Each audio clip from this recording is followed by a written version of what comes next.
मी पहिल्यांदाच ताईत या विषयावरती तुम्हाला काही गोष्टी सांगत आहे, कारण मी अनेक वेळा ह्या गोष्टीला टाळतो, या गोष्टीला मी अभ्यासामध्ये घेत नाही. त्याला कारण आहे, परंतु आज आम्ही त्या ठिकाणात आलेलो आहोत जिथं त्याची गरज आहे, म्हणून मी तो विषय तुमच्या समोर मांडत आहे. या ठिकाणामध्ये आम्ही पुढे ज्या जात आहोत त्याला आम्हाला 10व्या भागाबद्दल काही गोष्टी पाहूया आणि मग पुढे जाऊया.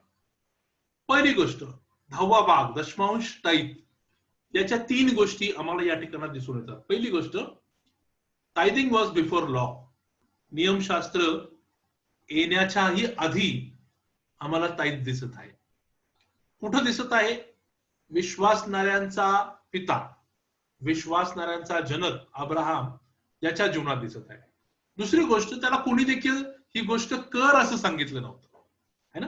It was a free will offering. ही स्वतःच्या इच्छेने दिलेलं ऑफरिंग अर्पण होतं. आणि तिसरी गोष्ट, हे मुख्य याजक मल्कीसदेक म्हणजेच प्रभू येशू ख्रिस्ताला दिलेलं ऑफरिंग होतं. म्हणून मी तुम्हाला मराठीमध्ये ही गोष्ट दाखवत आहे. मराठीमध्ये जर का तुम्ही या गोष्टीला पाहाल तर तुमच्या लक्षात येईल, नियमशास्त्राच्या पूर्वी दशमांश होता, स्वखुशीचं हे अर्पण होतं, आणि हे अर्पण नेहमी आणि नेहमी येशू मसीहालाच द्यावं. बरेचदा लोक देताना ते पाळकाला देतात. नाही नाही, तुम्ही, मनुष्य हा फक्त एक मार्ग आहे. तुम्ही ज्या वेळेलाही देता, तुम्ही फक्त आणि फक्त येशूवालाच देता, कारण त्याचाच त्याच्यावरती अधिकार आहे. मग यातनं आम्हाला काय काय कळत आहे? एक पहिली गोष्ट, काही लोक या गोष्टीवरती वाद घालतात, काही लोक याच्यावरती अनेक चर्चा करतात की आम्ही नवीन करारात आहोत आणि मग नवीन करारात आहोत म्हणून आम्हाला दशमांश देण्याची गरज नाही. आणि हा विचार करत त्यांनी अनेक दिवस जो दशमांश आहे तो अनेक दिवस दिलेलाच नाही. आता मी तुम्हाला एक गोष्ट महत्वाची सांगतो. अब्राहमाने दशमांश का दिला? अब्राहम हा अतिशय ग्रेटफुल व्यक्ती होता. तो आभार मानणारा व्यक्ती होता की ज्या युद्धामध्ये त्याला यश आलं, त्याला ताबडतोब लक्षात आलं की हे मनुष्याची करणी नाही, एवढ्या मोठ्या शत्रूला आणि या आलेल्या 3 राजांना पळवून लावायचं. तेवढंच नाही, त्यांना लुटून आपलं सर्व परत मिळवून त्यांच्या जवळ होतं ते देखील लुटून आणणं हे माणसाच्या हातात नाही. ते देखील अवघे माझ्या मते 318 लोक काहीतरी होते. माझ्या भावना बहिणींनो, हे त्याच्या लक्षात आल्या आल्या त्याने स्वतःला नम्र केले. म्हणून दशमांश येतो 10वा भाग येतो तिथं माणसाची नम्रता दिसून येते. दुसरी गोष्ट, the gratefulness that you have for the God, जे देवाबद्दल तुमचे आभार प्रदर्शनाची जी वृत्ती आहे ती देखील तुमच्या 10व्या भागामध्ये दिसून येते. की देवाने मला ह्या संपूर्ण महिन्यामध्ये, आठवड्यामध्ये, तुम्ही जसाही दशमांश देत असाल त्याच्या पद्धतीने मला त्याने सहाय्य केलं आणि मला ताकद दिली यशस्वी होण्यासाठी, म्हणून मी स्वखुशीने ते अर्पण देत आहे. So there is no compulsion. आणि हे कंपल्शन आलं ते नियमशास्त्राबरोबर आलं, परंतु आम्ही दशमांशाचा अभ्यास करत आहोत नियमशास्त्राच्या आधीचा. दुसरी गोष्ट, 10वा भाग तुम्ही ज्याला अर्पता तो अतिशय महत्वाचा आहे, तो याजक आहे. येशूला ज्यावेळेस तुम्ही या गोष्टी अर्पण करिता, म्हणून माणसाकडे कधी सुद्धा पाहू नका, है ना. मनुष्य हा चुकणारा प्राणी आहे, तो देखील एक व्यक्ती आहे, म्हणून माणसाला देतो अशा वृत्तीने कधी सुद्धा देऊ नका. तुमची फसगत होईल आणि तुम्ही नाराजच व्हाल. म्हणून तुम्ही जे काय करता ते प्रभूला करत आहोत या वृत्तीने कराल आणि तुमचा दशमांश तुम्ही येशूला अर्पण कराल. बघा, मी तुम्हाला परत एकदा रिपीट करून सांगतो. इथं टर्निंग पॉइंट सुरू होतो, इथं तुमच्या जीवनाला कलाटणी मिळते, इथं एक मोठा बदल तुमच्या जीवनामध्ये येतो. काय बदल येतो मी तुम्हाला सांगतो. देवाने या अब्राहमाची वृत्ती जाणली. अब्राहमने काय केलं मी तुम्हाला सांगतो. अब्राहमाने अजिबात देवाचं गौरव सोदोमाच्या राजाला मिळू दिलं नाही. तुम्ही पाहता, आठवतं का, सोदोमाचा राजा म्हटला की तुम्ही सर्व जे लूट आहे ना ते तुम्ही ठेवून घ्या, मला फक्त माणसे द्या. परंतु अब्राहम तिथं म्हणतो की मी देवाच्या समोर बाहू उभारून तुम्हाला ही गोष्ट सांगतो की, बाहू उभारणं म्हणजे शरण जाणं. टू रेज अप हँड्स म्हणजे प्रभूला शरण जाणं आहे. तो प्रभूला शरण जात हे म्हणतो की अब्राहमाला मी श्रीमंत केलं असं म्हणण्याची संधी तुम्हाला कधीच न मिळो. Wien you pay the tithe, तुम्ही ज्या वेळेला 10वा भाग देता देवाचा, तुम्ही देवाला शरण जाता, पहिली गोष्ट. तुम्ही त्याचा आभार मानता, दुसरी गोष्ट. आणि तिसरी गोष्ट, तुम्ही देवाचं गौरव देवालाच देता. बरं, आता याला जरा उलट करून पाहूया. ज्या वेळेस लोक 10वा भाग देत नाहीत, त्याला ते काय काय करतात? पहिली गोष्ट, ते देवाचे आभार मानत नाहीत. त्यांच्यामध्ये स्वतःच्या कुवतीवर आणि स्वतःच्या अक्कल आणि हुशारीवरती असलेला भरोसा आम्हाला दिसतो. आणि तिसरी गोष्ट, ते त्या मेहनतीचं आणि मिळालेल्या यशाचं श्रेय आणि गौरव ते स्वतः घेतात. हा आहे. बर, why am I telling you all this? मी या सर्व गोष्टी आज तुम्हाला का सांगत आहे? Today is father's day. आज या दिवशी पिता आणि पुत्र यांच्यामध्ये काय काय घडणार आहे ते तुम्हाला सांगतो. तुमचे डिसिजन्स, एक वडील म्हणून तुम्ही घेतलेले आजचे डिसिजन्स, हे तुमच्या पुढील पिढीवरती कसा प्रभाव पाडतात हे आज मी तुम्हाला दाखवून देत आहे. एक गोष्ट, आतापर्यंत आम्ही पाहिलं, अब्राहम सर्व गोष्टीमध्ये व्यवस्थित होता. आता तो युद्ध कलेमध्ये देखील आम्हाला निपुण असलेला दिसून येतो, स्किल्ड वॉरियर. मात्र तरी सुद्धा त्याच्या जीवनामध्ये एक गोष्ट कमी होती. कोणती गोष्ट कमी होती? त्याला पुत्र संतती नव्हती. तुम्हाला माहितीये का, याच्या आधी देवाने त्याला वचन दिलं होतं, तुझ्याद्वारे अनेक राष्ट्र आशीर्वादित होतील. आणि परंतु तरी देखील इथपर्यंत, या ठिकाणापर्यंत, या युद्धापर्यंत काही एक झालं नव्हतं. मात्र या युद्धानंतर आणि अब्राहमाने केलेल्या कृतीनंतर त्याच्या जीवनामध्ये नसलेली गोष्ट परमेश्वर सिद्ध करीतो.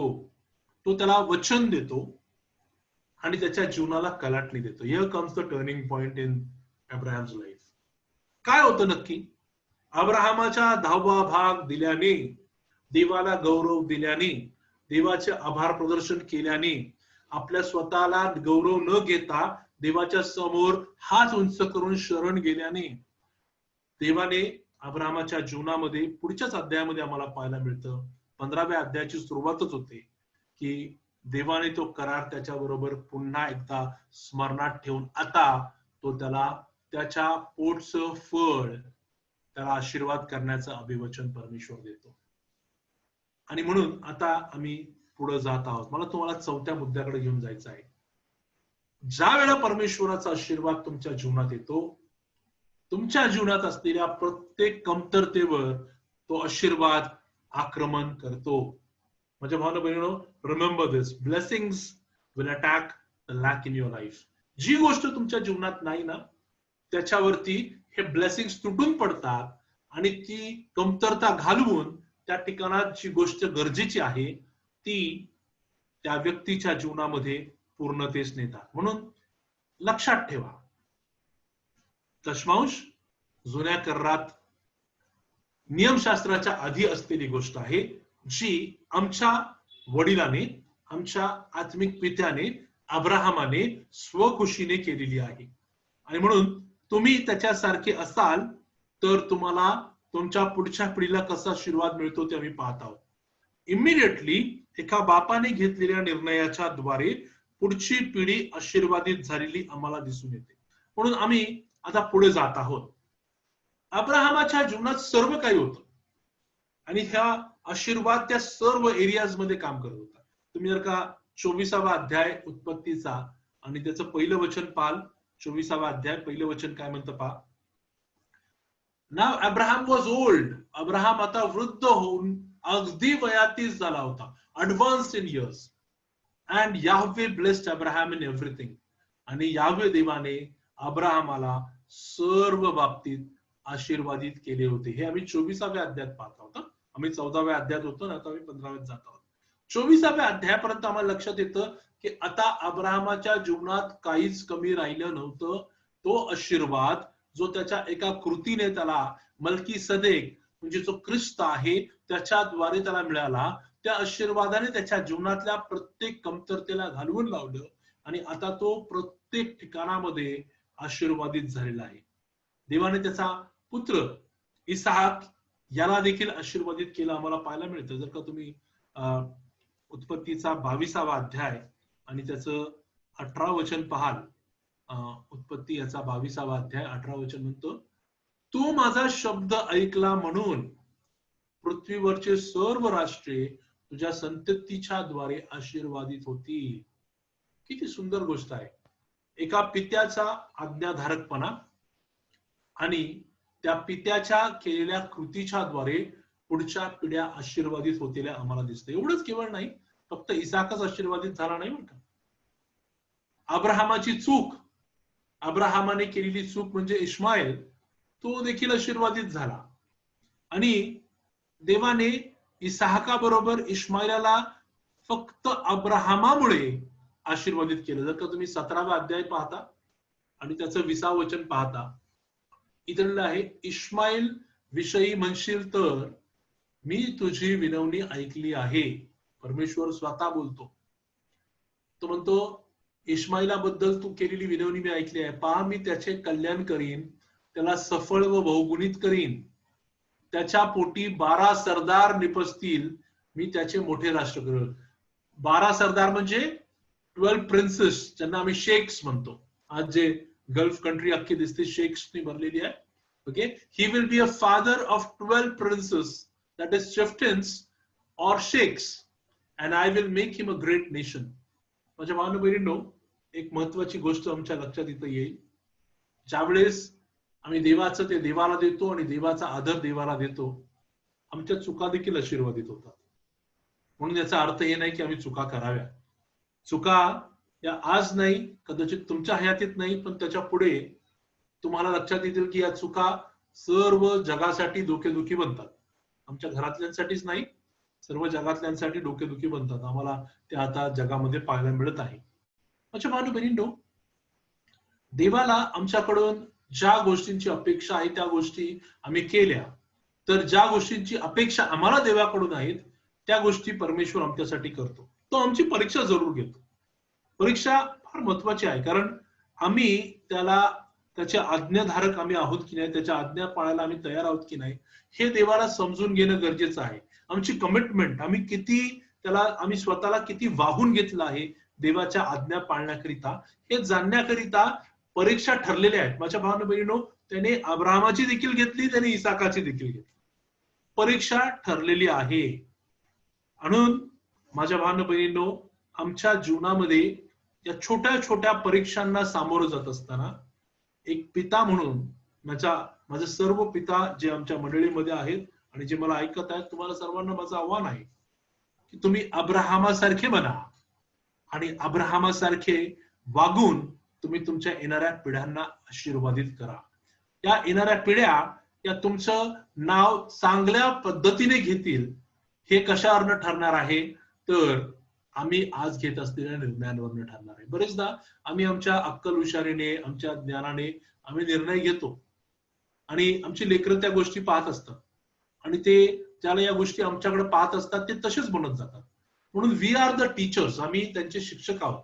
आम्हाला पाहून आमची लेकरं शिकत आहेत. म्हणून आम्ही कसे वागतो, आम्ही कसे बोलतो, आमची घरातली चिडचिड, आमच्या घरातली सर्व गोष्टी या आमच्या लेकरांवर काय प्रभाव पाडत आहेत याच्याकडे आम्ही लक्ष द्यावं. आणि हे अतिशय महत्वाचं आहे. वडीलजन आपल्या लेकरांचे शिक्षक असतात. आता मी तुम्हाला पुढे घेऊन जात आहे. जर का हे आशीर्वाद जे देवापासून ठरलेले आहेत, हे जर आमच्या जीवनामध्ये आम्हाला ऍक्टिव्ह करायचे असतील, आम्हाला जर हे आशीर्वाद आमच्या जीवनामध्ये सक्रिय करायचे असतील, तर आम्हाला आमची there is a change required. एक बदल आमच्यात हवा. तो बदल हा असायला हवा की आम्ही आमचे विचार करण्याची पद्धत बदलायला हवी. That is called renewing of mind. त्यालाच म्हणतात मनाचे नवीनीकरण करणे. जोपर्यंत आम्ही मनाचे वचनानुसार नवीनीकरण करत नाही आणि देवाच्या आज्ञा पाळायला स्वतःला पूर्णपणे झोकून देत नाही, तोपर्यंत हे आशीर्वाद आमच्या जीवनामध्ये ऍक्टिव्हेट होणार नाहीत. मी तुम्हाला पुढे घेऊन जात आहे. आशीर्वाद हा प्रत्येक गोष्टीचा स्रोत आहे. तिथून सर्व काही, तो उगम आहे, तिथून सर्व काही बाहेर निघतं. अब्राहमाने इसाकाला आशीर्वाद दिला म्हणजे काय, अब्राहमाचं जे जे काही होतं ते सर्व अब्राहमाने इसाकाला दिलं. एकही गोष्ट इसाकापासून अब्राहमाने लपवून ठेवली नाही, दडवून ठेवली नाही किंवा रोखून ठेवली नाही. अब्राहमाचा आशीर्वाद जो इसाकाला मिळाला म्हणजे तो काय होता, तर तोच जो देवाचा करार अब्राहम बरोबर झाला होता, तोच करार आता पुढच्या पिढीमध्ये जात आहे. माझ्या बहिणींनो, आशीर्वाद देवापासून मिळाला आशीर्वाद आमच्या जीवनातल्या प्रत्येक गोष्टीचा स्रोत असतो. तिथून सर्व काही सुरू होतं. प्रत्येक गोष्ट जी त्याची होती त्याने मुलाला दिली. आम्ही जर का उत्पत्तीच्या 25व्या अध्यायात जाऊ आणि त्याच्या 5 ते 11 वचनांना आम्ही वाचणार आहोत, एक एक करून वाचणार आहोत. 5 ते 11 मराठीमध्ये मी तुमच्यासाठी वाचतो. अब्राहमाने आपलं सर्वस्व इसाकाला दिले. नाउ अंडरस्टँड दिस. सर्वस्व म्हणजे जे काय होतं नव्हतं ते सर्व त्याला दिले. आता सर्वस्वामध्ये देवाबरोबरचा करार आला, सर्वस्वामध्ये अब्राहमाला मिळालेला आशीर्वाद आला. पण अब्राहमाच्या उपपत्नी होत्या, त्यांच्या मुलांना त्याने देणग्या देऊन आपल्या आपल्या हयातीतच आपल्या मुलगा इसाक याच्यापासून वेगळे करून पूर्व दिशी लावून दिले. जे काय अडखळणं त्याच्या मुलाच्या मार्गात येतील असं त्याला वाटत होतं ते त्याने सर्व दूर केले. आणि मग अब्राहमाचा मृत्यू व त्याचे दफन आम्ही पाहायला मिळेल. 7व्या वचनात म्हटलंय, अब्राहमाच्या आयुष्यातील वर्ष 175 होती. अब्राहम पुऱ्या वयाचा चांगला म्हातारा होऊन मरण पावला व आपल्या पूर्वजांना जाऊन मिळाला. मग त्याचे मुलगे इसहाक, इश्माईल यांनी त्याला एफ्रोन बिन सोहर हित्ती याच्या मेम्रेस समोरील शेतातल्या मक्पेलाच्या गुहेत पुरले. हे शेत अब्राहमाने हित्तींपासून विकत घेतले होते आणि तेथेच अब्राहम व त्याची बायको सारा यांना पुरले गेले. 11 वचनानंतर अब्राहमाच्या मृत्यूनंतर त्याचा मुलगा इसाक याला देवाने आशीर्वाद केले. इसाक हा त्यावेळी लहाय रोई विहिरीजवळ राहत होता. नाउ अंडरस्टँड दिस. अब्राहमाने आपलं सर्वस्व इसाकाला दिले.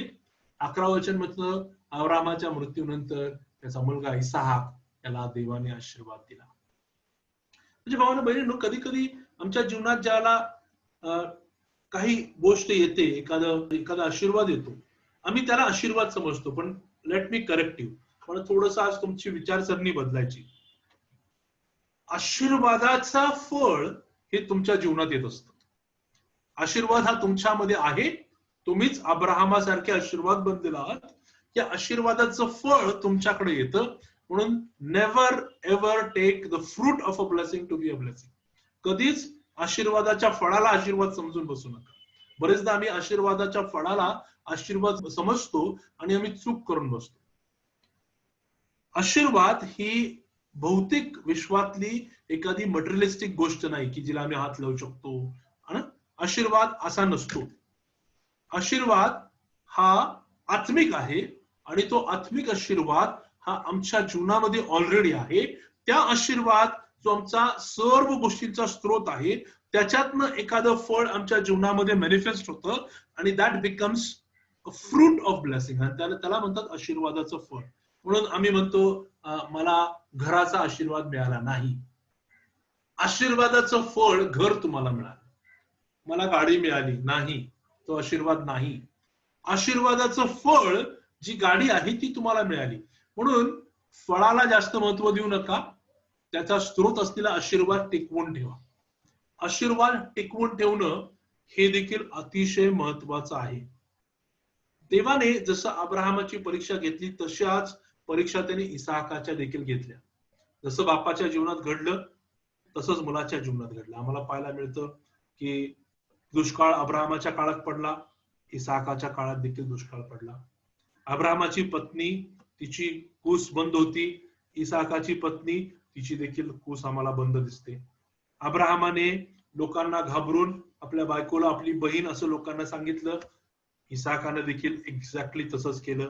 त्याने देखील लोकांच्या भीतीने ही आपली बायको नाही तर आपली बहीण आहे असं त्याने सांगितलं. जसं देवाने अब्राहमाला कसोटीस लावलं तसं देवाने इसाकाला देखील कसोटीस लावलं. आणि ज्या इसाक या सर्व परीक्षांमधून पास झाला है ना, त्यावेळेला त्याने मी देवाचं सर्व ऐकीन हे सिद्ध केलं. त्यावेळेला देवाने त्याला आशीर्वादित केलं है ना. आम्हाला पाहायला मिळतं ज्यावेळेला इसाहाक जीवन जगत होता त्याला संपूर्ण प्रदेशामध्ये दुष्काळ पडला.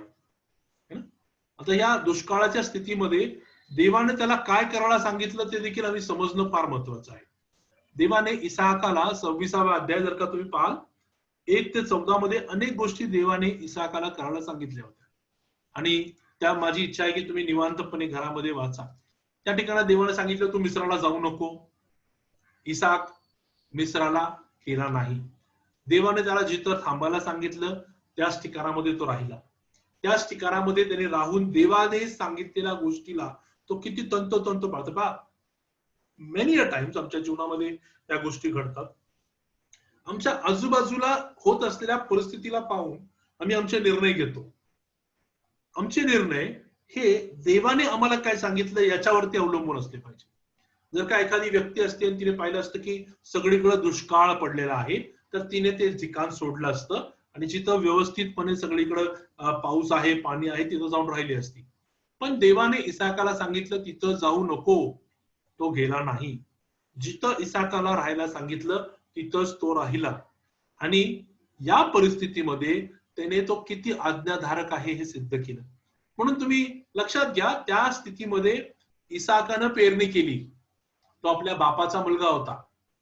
त्याने विश्वासाने पेरणी केली आणि देवाने त्याला तिथं आशीर्वादित केले हे देखील तुम्हाला ठाऊक आहे. आता माझ्या भावांनो बहिणींनो देवाने इसाहाकाला ज्यावेळेला या गोष्टी सांगितल्या त्यावेळेला इसाहाकानं आपलं मन आपला सत्सत विवेक आपल्या भावना आपले पंच इंद्रिय यांनी जे जे त्याला सांगितलं असेल त्याच्या विरुद्ध युद्ध केलं. माझ्या भावांनो बहिणींनो आमच्या जीवनामध्ये अशाच पद्धतीने युद्ध असतं.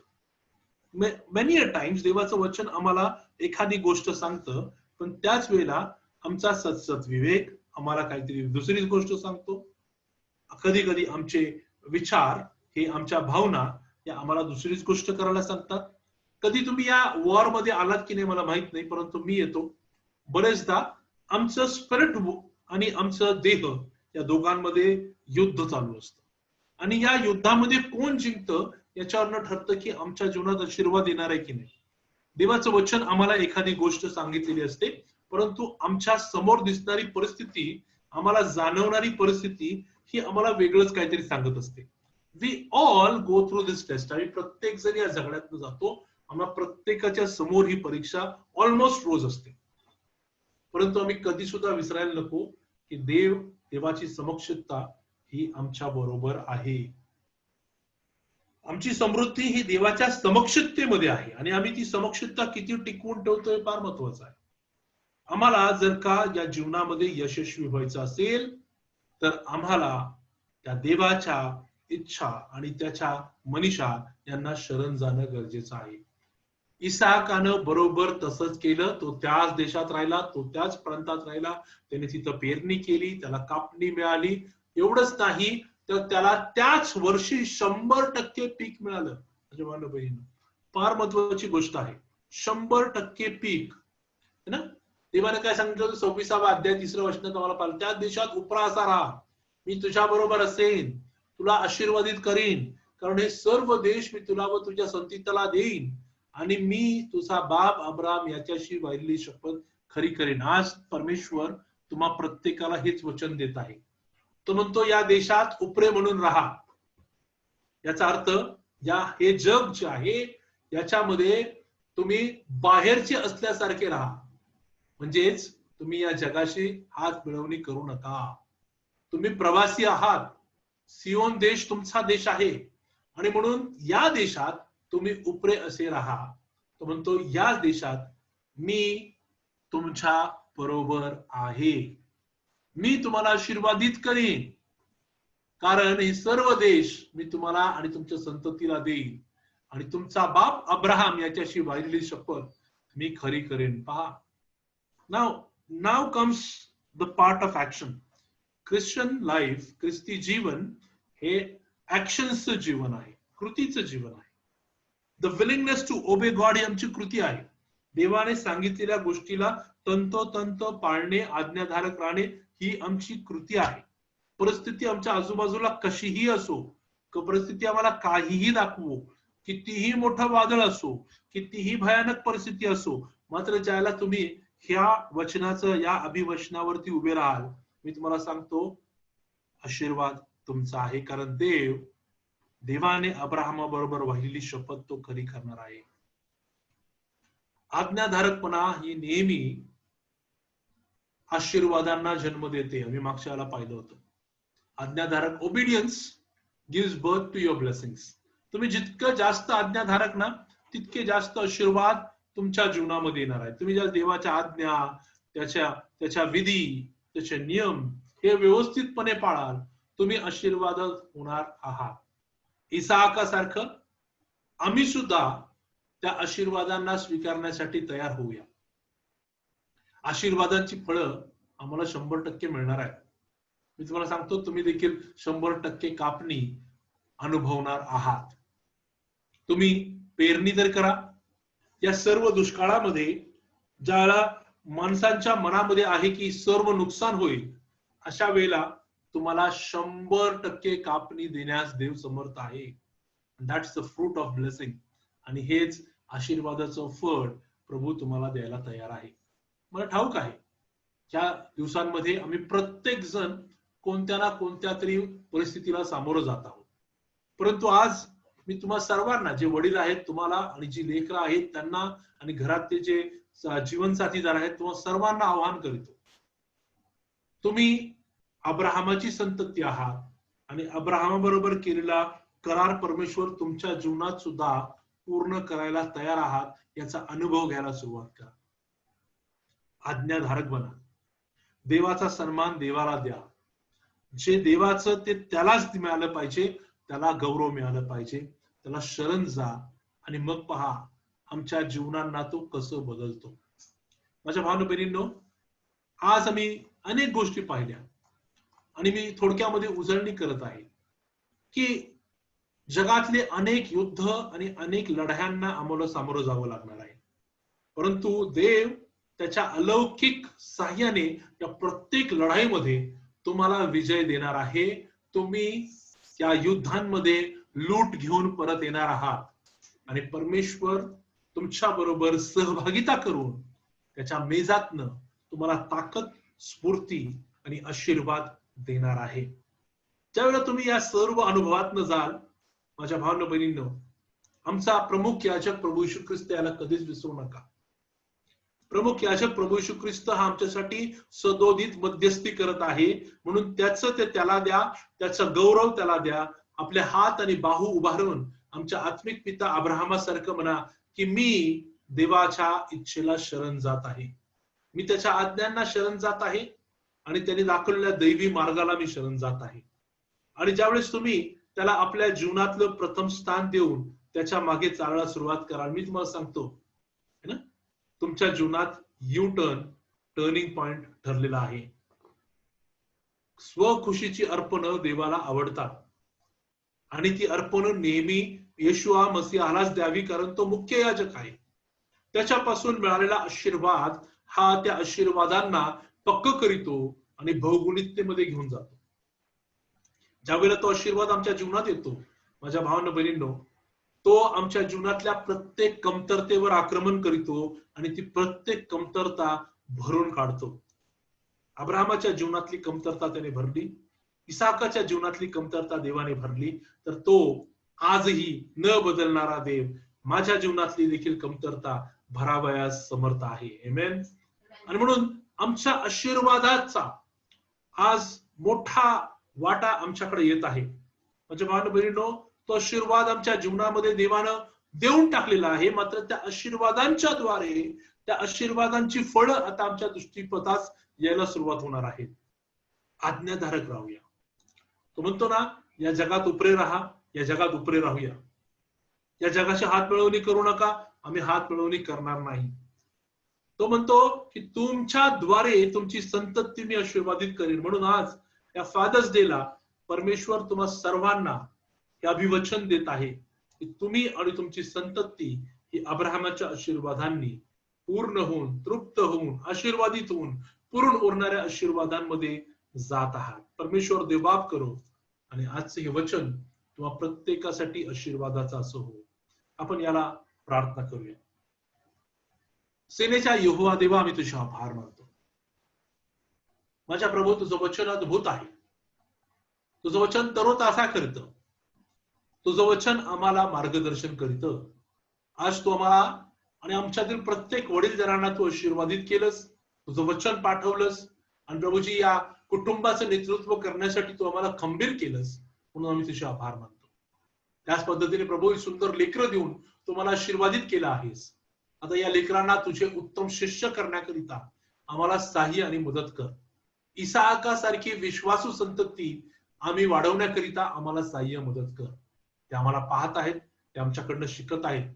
विश्वासूपणा ते फक्त आमच्याकडनंच शिकतील आणि म्हणून प्रभूजी तुझ्या आज्ञा पाळणारे आणि प्रभूजी तुझ्या वचनाप्रमाणे जीवन जगणारे असे वडीलजन तू आम्हाला बनव. आजच्या या दिवसाबद्दल आम्ही तुझे आभार मानतो. इथपर्यंत चालवलंच, इथून पुढच्या वेळेतही आम्हाला चालव अशी प्रार्थना करतो. येशू ख्रिस्त आमचा तारणारा जनात ही प्रार्थना करतो म्हणून तो एक. आमेन.